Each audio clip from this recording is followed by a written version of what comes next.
एकदा सगळ्यांचं स्वागत. एकमेका सुरू करण्यापूर्वी दोन शब्द मी सांगतो. गेले 4 दिवस चाललेला हा नाट्यवाचनाचा उत्सव हा आमच्या क्लबच्या सर्व कामकरी मुंग्या आणि कामकरी मंगळे यांनी अत्यंत प्रामाणिकपणे आणि प्रचंड कष्ट करून कुठल्याही प्रकारचा अडथळा न येता सादर केलेला आहे. त्याबद्दल काय या नाट्यवाचनाचा रिझल्ट तुम्हाला ऑनलाईन कळेलच. 21 तारखेला मित्रमंडळ हॉलमध्ये किती वाजता टायमिंग, त्याचं काय, बक्षीस समारंभ आणि नंतरचा अल्पभाग, या सगळ्या गोष्टी तुम्हाला तुमच्या ग्रुपवर कळतील. तुमच्या प्रेसिडेंटच्या किंवा सेक्रेटरीच्या व्हॉट्सअपवर आम्ही टाकू. म्हणजे हां, प्लीज जरा आपले ग्रुप उद्यापासून चेक करा, तुम्हाला रिझल्ट पण कळतील आणि बाकी गोष्टी. तर आजच्या शेवटच्या दिवसांना शेवटची एकांकिका सादर करताय नाट्यवाचन. RCP शिवाजीनगर, मीरा मधुरा.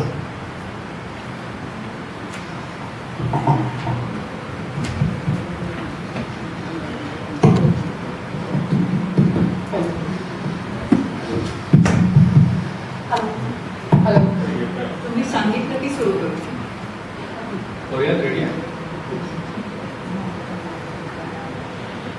नमस्कार. ट्यूब्स बंद करा.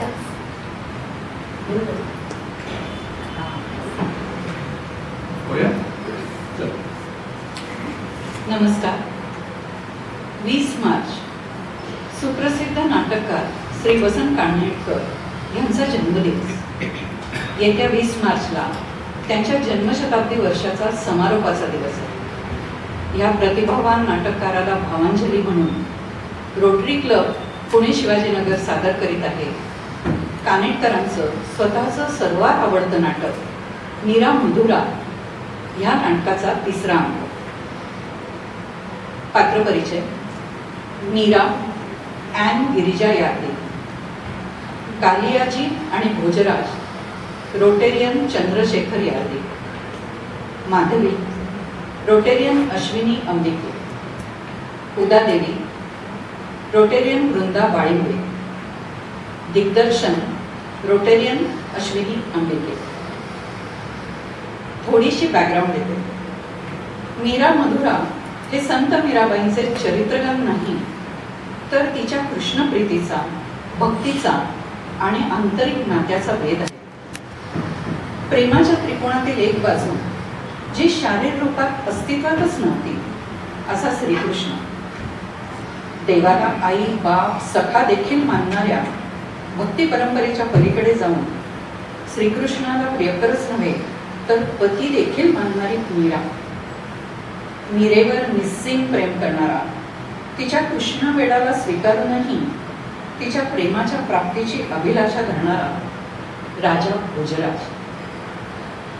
मीरा श्रीकृष्णाला फक्त कल्पनेतच पती मानत नाही, तर अनुभव विश्वातही ते क्षणोक्षणी जगते. इतकं की पती भोजराजाच्या स्पर्शातही तिला श्रीकृष्णाच्या स्पर्शाचा भास होतो. मीरेचे प्रेम मिळवण्यात आलेल्या अपयशाने अगतिक झालेला भोजराज संतापतो आणि देतो अवघ्या मेवाडातील कृष्ण मूर्ती नाहीशा करण्याचा आणि कृष्ण मंदिरं बंद करण्याचा आदेश. भोजराजाची अगतिकता बघून व्याकुळ झालेली मीरा कृष्णाचं दर्शनही न घेण्याची शपथ घेते. एकीकडे मोगलांशी निकराची लढाई करण्यासाठी निघालेला राजा भोजराज, भोजराजाच्या यशाच्या प्रार्थनेसाठी भगवान एकलिंगजींच्या पूजेच्या तयारीत गुरफटलेली भोजराजाची भगिनी उदादेवी, पूजेसाठी महाराणी मीरेला तयार करण्यासाठी आलेले मीरा सखी माधवी आणि भोजराजाचे विश्वासू सहकारी कालियाजी.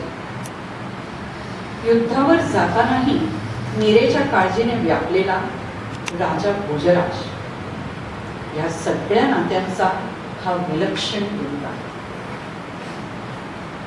तू पुन्हा का आलास? मी तुला तो त्या राजेची शपथ घेऊन बजावलं होतं ना, पुन्हा माझ्या महालात येऊ नकोस म्हणून. मग का आलास? हा, हे तू मला सांगू नकोस. तू महालात पावली ठेवलेली नाहीस हे काय मला कळत नाहीये, पण माझ्या महाला भोवती अशा घिरट्या कापून घालतोयस. तुला काय वाटलं माझं अंतःकरण विरघळे? भेडायस. या मीराचं एकच रूप पाहिलंयस तू. मला कोणाकडे पाठ फिरवायला फार वेळ लागतो. एकदा का पाठ फिरवली तर पुन्हा माघार नाही. हा, तुला जे काही सांगायचं ते तू त्यांना जाऊन सांग. या गुंत्यात तू मला गुरफटून टाकलेस. आता हा गुंता कसा सोडवायचा ते तुझं तूच बघ. जा जा, या प्रासादाच्या परिसरात देखील घोटाळू नकोस. जा.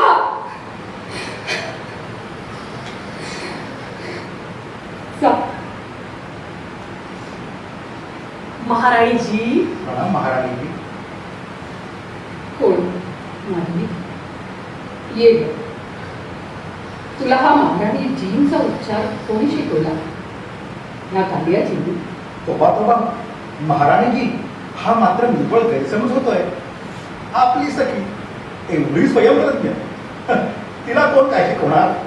खरे, माधवी स्वयंप्रज्ञच आहे. एरवी कालियाजी, विवाहाचं वय टळून गेलं तरी आपल्या सखीसाठी दासी पण पत्करून ती या राजप्रासादात का म्हणून गुंतून पडली असती? क्षमा करा देवीजी, पण पण माझ्या बोलण्याचा मतलब. तुमचा मतलब राहू दे बाजूला. मीराबाई. हा, हे बरं बोललीस. मीरा नाही. कुणी काहीही सांगितलं ना तरी तू मला अशीच हाक मारत असा. मीरा नाही. आम्ही महालात येत होतो त्यावेळी तू कोणाशी बोलत होतीस ग? दुसऱ्या कोणाशी ग बोलणार? बाई बाई, ठाकूरजी. हम्म. इतकं सांगून सवरून पुन्हा या महालात आले होते? माझ्या संमतीविना पाऊल ठेवायची काय प्राज्ञा आहे त्याची? तुला बोलवत होते? छे ग, कोणत्या तोंडानं बोलवणार? फक्त बासरी वाजून पाहिली त्यानं. जळली ती बासरी? मी सांगितलं त्याला की तू जा इथून. या जन्मी तरी माझे पंचप्राण गहाण पडले. बरं केलंस, अगदी छान केलंस. कधीतरी असं खरमरीत झाडायलाच हवं होतं ठाकूरजींना. एखाद्या तरण्यात सासूकाशिनीला नादी लावायचं म्हणजे काय? नाही का हो कालियाजी? सई, बघ हे कालियाजी कसे गालातल्या गालात हसतायत. के महाराणीजी, त्यांना म्हणायचंय ही एवढी चतुर तरुण रूपवान मुलगी, पण ह्या मीरा देवीनं तिला नादी लावून या प्रासादात डांबून ठेवलीये. होय कालियाजी? ठीक आहे. मी मी म्हणजे कुठं काय? नाही कसं? तुमच्या मनात तरी आलं असलंच पाहिजे. त्याशिवाय मीरामाईमुळे असं म्हणायचीच नाही. नाही नाही, पण मी म्हणजे मला कुणनी नादी लावलं नाही की कुणनी डांबून ठेवलं नाही. मी आपणून राहिले इथे फक्त माझ्या मीरामाईसाठी. हो ना मीरामाई? हो, पण अशी गळ्यात पडू नको बरं. कालियाजी, प्रेमापायी माणसं फार पागल होतात नाही? हो तर काय, नुसती पागल होतात एवढंच नव्हे तर सेवकजनांना भलभलत्या समस्या घालून फार हैराण करून टाकतात. महाराणीजी, यावरून मला शेर आठवला. नाही, शेर नाही, समस्या, जिची पूर्ती मला अजून करता आलेली नाही. तर मग समस्या महाराजांनीच घातलेली दिसते. ऐकू दे तरी. एक रुसलेली राणी राजासमोर सखीला पुसते, सये पुरुषांच्या प्रेमाचे पाणी किती खोल असते. सखी म्हणते असं घोट ऐकते आणि राणी हसते. राजा भडकतो आणि कवीला पुसतो, बोल तुला हे पटते? पुरुषांच्या प्रेमाचे पाणी काय इतके उथळ असते? मग कविराजांनी काय उत्तर दिलं? कविराजांच्या प्रतिभेचे पाय तिथेच पाडले झाले. का? उत्तर साधं आहे, सोपं आहे. प्रेमाचे पाणी घोट्या इतके भरले तरी सगळे भरून धावले. कारण की ज्यावर मस्तक ठेवावे अशी घोट्याखालीच असतात देवाची पावले. मीरामाई, वाह, महाराणीची मान लिया. ज्यावर मस्तक ठेवावे अशी घोट्याखालीच असतात देवाची पावले. वाह. माधवी, त्या तप्तात काय? आणि कालियाजी, आपण मध्यस्थी पत्करून माझ्यासाठी कोणता निरोप आणलाय? म्हणजे महाराणीजी, मी म्हणजे मला. मीरामाई, तू जरा माझ्याकडे पाहशील तर. उदा देवींनी सुंदर घागरा चुनरी आणि मौल्यवान रत्नजडित अलंकार पाठवले आहेत, होय ना? तर काय, एकदा वळून नजर टाकून पहा तर खरं मीरामाई. कालियाजी, आज भगवान एकलिंगजींची महापूजा. त्यासाठी लवकरात लवकर नटून थटून मी सिद्ध व्हावं म्हणून मध्यस्थी करण्यासाठी आपण आला होय ना? खरंय महाराणीजी, पण कालियाजी, तुम्ही ही जबाबदारी उगीच पत्करली. तुम्हाला ठाऊक आहे मला सगळी मंदिर वर्ज आहे. वा, सुंदर, फार सुंदर. सई माधवी, हा मोरपंखी रंग दिसला की दृष्टी ठरत नाही होय ना ग? महाराणीजी, ठाकूरजींचं मंदिर आपल्याला वर्ज्य आहे हे मला ठाऊक होतं, पण भगवान एकलिंगजी. कालियाजी, तुम्ही कवी आहात. तुम्ही जाणता हसू आणि आसू या त्या एकाच रसराजाच्या दोन बाजू. मग ठाकूरजी आणि एकलिंगजी काही दोन आहेत. सुंदर, फारच सुंदर. मग मी काय म्हणत होते, तुझी आवड निवड का मला ठाऊक नाही? त्या मोत्यांच्या माळा, हे हिरेजडित रत्नहार, ही पाचूंची कर्णकुंडल, ही नथरिया. पुरे पुरे बाई. सई माधुरी, ही सगळी तुझीच निवड होय ना ग? मग पाहिलं कालियाजी, माझी आवड तीच मीराबाईची निवड. हो ना ग मीराबाई? बघूया तरी तुला कसे शोभतात ते. हे काय मीराबाई? अगं, हे काय? सई, तुझी माझी आवड निवड एकच आहे ना?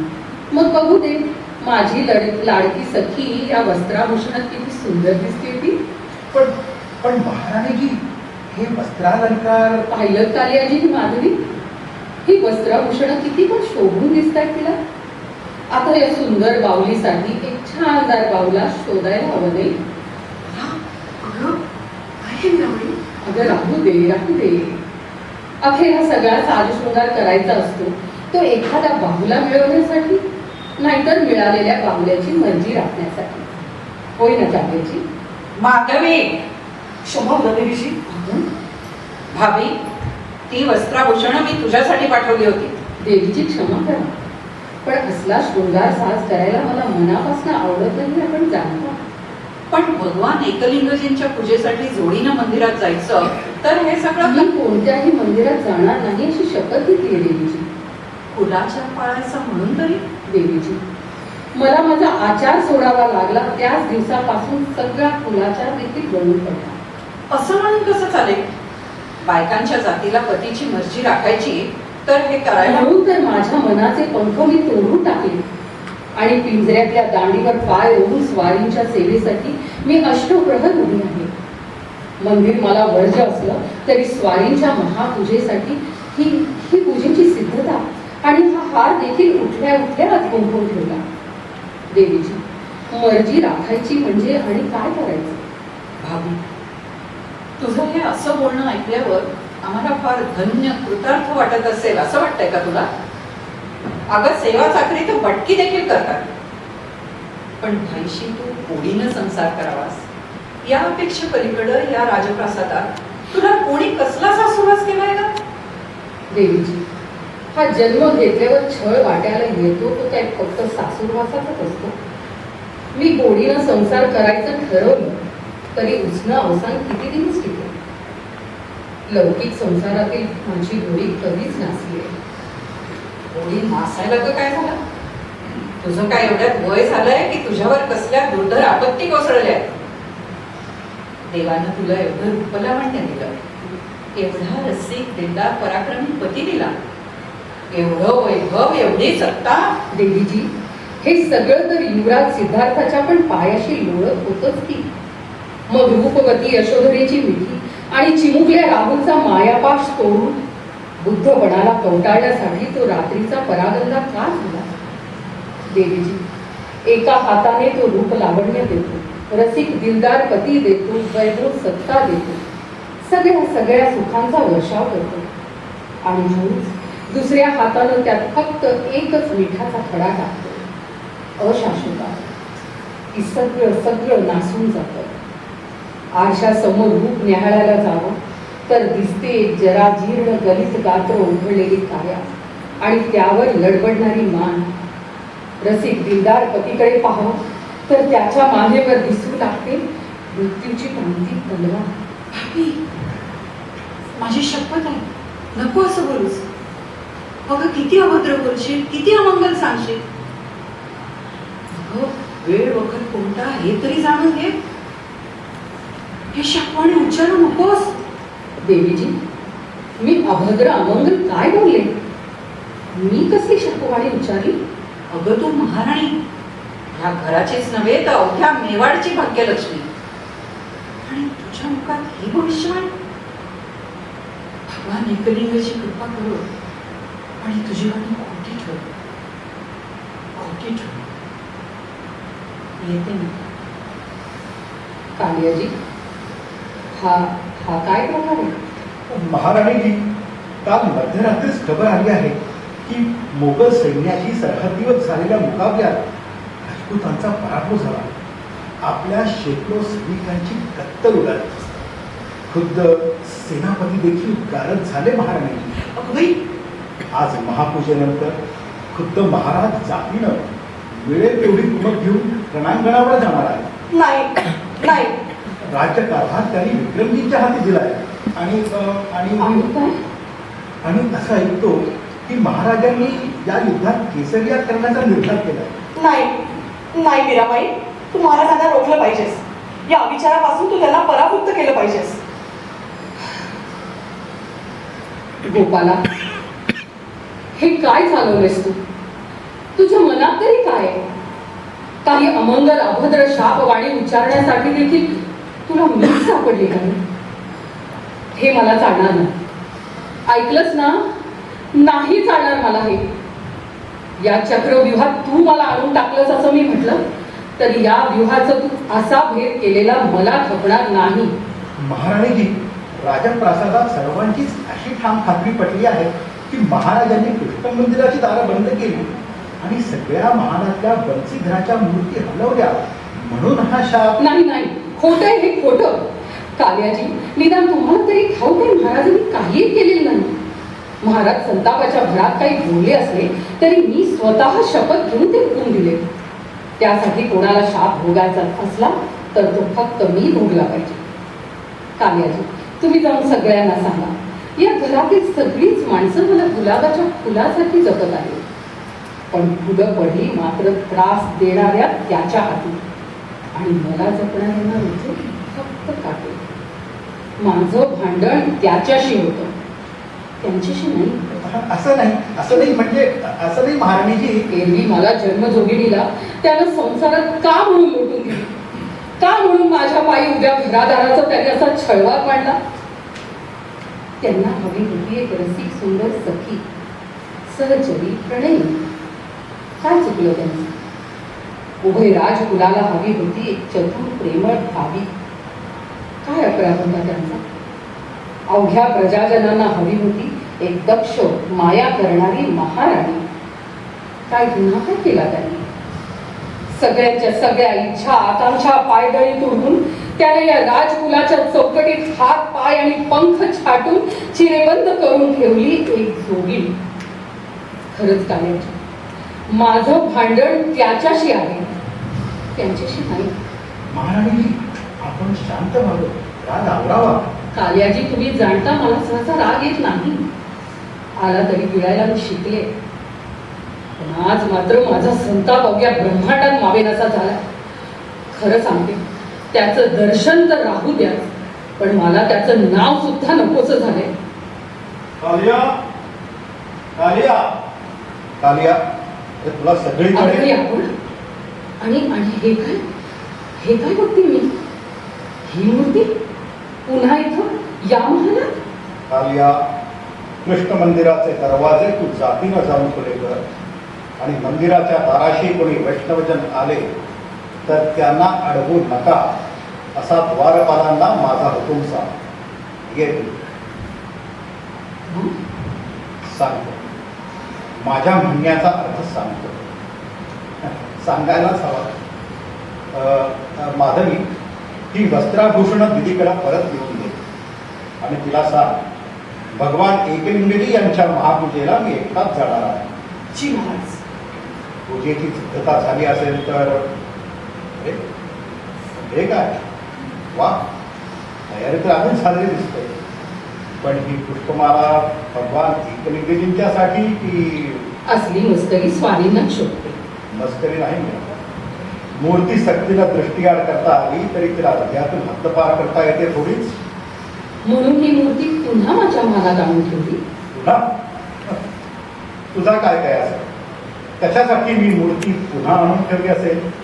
कालियाजी मला सांगत होते, राजप्रासादात सर्वांचा समज झाला की आपण महालातून मूर्ती हलवली, मंदिराची दारं बंद केली, मीरा. म्हणून राजपुतांचा पराभव झाला, सैन्य मारलं गेलं, सेनापती ठार झाले. मीरा, आणि म्हणून केवळ या शापाला ठेवून मी ही मूर्ती परत या महालात आणून ठेवली असंच ना? केवळ एका पराभवानं कचून जाऊन मी कृष्ण मंदिराची दारं खुली केली हेच ना? तसं नाही महाराज, तसं नाही. मीरा, युद्धावर जाण्यापूर्वी शिसोदे वंशातले वीरपुरुष देवापुढे मस्तक ठेवतात ते आशीर्वादासाठी, जीवदान मागण्यासाठी नव्हे. पण महाराज, राजकुलातली माणसं. राजकुलातल्या माणसांनी कोणता समज करून घ्यावा हा त्यांचा सवाल आहे. पण माझ्या अंगावरचा हा केशरी गणवेश पाहून निदान तुला तरी ही शंका यायला नको होती. महाराज, मीरा, तुझं प्रेम जिंकण्यात मी पराभूत झालो असेल, पण युद्धभूमीवर आजपर्यंत मी कधी नादान आणि ध्यान ठरलो नाही.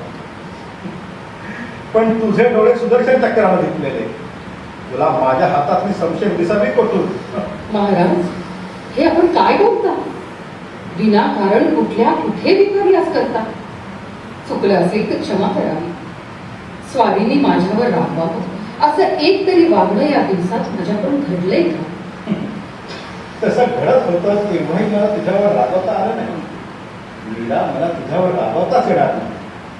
तुला ठाऊक आहे, मूर्ती हरवण्याची आणि मंदिराची दारं बंद करण्याची वाटा मी क्षणिक उद्वेगाच्या भरात बोलून गेलो, तरी तसा माझा इरादा नव्हता.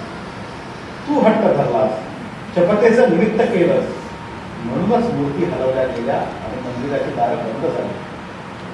पण मला सुखी करण्यासाठी त्याच्याकडे पाठ फिरवताना तू काय सोचतेस, भोगतेस, कशी झुरतेस, जळतेस, गुदमरतेस, हे का मला दिसत नाही? मीरा, मला तू हवी होतीस, पण अशी घरटलेली कोणीच गेली नाही. त्यापेक्षा तुझा दुरावा पडला. दुरावा? महाराज, आज आपण हे काय असं बोलणं काढलं? जे बोलायलाच हवं तेच बोलतो मी. मला तू हवी होतीस, पण त्याच्या विना तुझं अस्तित्व निर्माण झालं. म्हणूनच मीरा, जे तुझं आहे तेच तुला मी परत दिलं. प्रेमानं दिलंय, आनंदानं दिलं, कसलाही मतलब पोटात न ठेवता दिलं. मीरा, मीरा, मीरा, तू काय पाहते आहेस? कशाचा शोध घेते आहेस? पाहते, शोध घेते की हे आपण बोलत आहात की आपल्या मुखातून तो बोलतोय. अगं, तो बोलत असलो तरी काही बिघडत नाही. या क्षणाला तरी मी काही मत्सरानं भेटणार नाही. अखेर त्याच्या पायांवर तू वाहिलेलं एक गुलाब पुष्प म्हणजेच मी नाही का? मीरा, तुझ्या आणि माझ्यात जे काय घडलं असेल ते फक्त तुझ्यात आणि माझ्यातच आहे. दुनियेला यातलं एक अक्षर देखील तरी कळणार नाही. त्यातलं सगळं जलाल मी घेऊन टाकलं. तुझ्या आणि त्याच्याबद्दल मी काहीही विचारणार नाही, की कधी त्याबद्दल तक्रारही करणार नाही. तक्रार करायला कदाचित मी असणारच नाही. महाराज, भगवान एकलिंगजी यांची महापूजा आटोपताच मी सैन्यासह सरहद्दीकडे कूच करणार आहे. मी आहे तोवर तुझ्या सभोवती वज्रकवच, तुला कसलीच भीती नाही. पण माझ्या माघारी नाही, असं होणार नाही महाराज, असं होणार नाही. नाही, असं बोलू नका महाराज. महाराज, असं बोलू. मी काही भवितव्य सांगत नाही. चांगलं घडेल अशी आशा धरावी, पण विपरीत घडेल अशी मनाची तयारी ठेवावी, अशी आमची रणनीती आहे. एक मागणं मागायचं, माझ्यासाठी नाही, तुझ्यासाठी आणि या राजकुलासाठी. महाराज, आपल्या सुखासाठी मी त्याच्याकडे सुद्धा पाठ फिरवली. मग आता मी आणि तू त्याच्याकडे पाठ फिरवायला हवी म्हणून हे सांगत नाही मीरा. पण तू मेवाडची महाराणी आहेस. अवघ्या दुनियेला मी असताना अगर नसताना तू महाराणी सारखीच दिसली पाहिजेस, तशीच तू राहिली पाहिजेस, तशीच तू वागली पाहिजेस. महाराज, महाराणी पदेच्या प्रतिष्ठेला धक्का लागेल असं मी ऐक. कधी तुला आवडणार नसलं तरी या घडीला तुला सत्य सांगितलंच पाहिजे. मेवाडची कोणतीही राणी साधूजनांच्या मेळाव्यात कोणत्याही देवापुढं कधी नाचली नाही किंवा गायली नाही. महाराज परपुरुषासमोर नाचतात आणि गातात त्या कलावंतींनी किंवा नाटकशाळा असतात. पण महाराज आपल्याला ठाऊक आहे की मीरा, रागावू नकोस. पण तू अनेकदा बेभान होऊन मेळाव्यात गायली आहेस, नाचली आहेस. सबंध राजधर्माची तुझ्या विरुद्धही फिर्याद आहे. आजवर केवळ मीच आधीसारखा तुझ्या पुढे उभा होतो म्हणून अपशब्दांचे वार तुला लागले नाही. उद्यापासून ही सगळी सूत्र विक्रमजींच्या हाती जातील आणि मग महाराज माझं मन शुद्ध आहे म्हणून मला कोणाचीही भीती वाटत नाही. पण केवळ आपली इच्छा आहे म्हणून मी कुठेही गाणार नाही की नाचणार नाही. आपल्या पायांची शपथ घेऊन सांगते की ज्या क्षणी ही आगळी माझ्याकडून घडेल त्या क्षणी मी हा राजप्रासाद सोडून निघून जाईल. तू मला तुझी खात्री आहे. पण पण तुला या राजप्रसादातूनच नव्हे तर माणसातूनही उठवायला टाकलेल्या त्याची मला शाश्वती वाटत नाही. येतो मी. मीरा, आ? हे काय बोलतोच? पुष्पमाला माझ्या पायावर? स्वामी हे बंसीधरा, या पुष्पमालेचा खरा अधिकारी तू आहेस, मी नव्हे. खचित खचित हे रूप स्वामींचं नव्हतं. नाही नाही नाही, हे रूप त्यांचं नाहीच. हा तू होतास, तूच होतास. किती शांत प्रसन्न दिसत होते, किती समजूतदारपणे बोलत होते. नाराजी देखील किती गोडपणे सांगत होते. हा? चल, खोटं बोलू नकोस. हा तू होतास, तूच होतास. ही सारी तुझीच किमया. त्यांच्या ओठांच्या पाकळीवर तूच प्रगटला होतास. बस बस बस बस, मला तुझं काही ऐकायचं नाही. या महालात पाऊल ठेवू नकोस म्हणून बजावलं तर असा राजरोज आलास. त्यांच्या मजवरील गाढ प्रीतीची अशी शाल पांघरून लपून छपून आलास. ये खुशाल ये आणि राहा या सोनेरी पिंजऱ्यात. मला मुळे इथे राहायचंच नाही. खरं सांगू, मला की नाही या सोनेरी पिंजऱ्याचा अगदी उभं घालाय. खरंच मी या राजमहालात गुदमरून गेलेले. तुझ्याशिवाय हा राजप्रासाद म्हणजे एक भलं मोठं कारागृह आहे, कारागृह. आणि तू संगतीला असलास तर रानावनात देखील स्वर्ग बहरतो. खरंच ही सगळी बंधनं भिरकावून मला तुझ्या संगे यावंसं वाटतं रे. पूर्वी कसं आपण स्वच्छंदानं रानावनातून कुंदडत होतो तसं. काय ऊन पावसात माझे हाल होते. वेडाच आहेस. पूर्वी असे हाल आपण काय कमी भोगले? खरंच तुझ्या राधेची शपथ.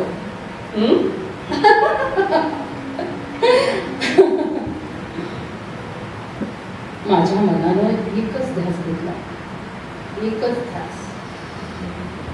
कितीतरी दिवसांपासून मी स्वतःलाच म्हणते, तोडून टाक सगळी रक्ताची नाती आणि मुक्त होऊन मनाचल गंगा यमुना तीर. सूरही हो मुरली वरचे आणि यमुनेचे मनाचल. नाही नाही नाही नाही, बासरी वाजू नकोस.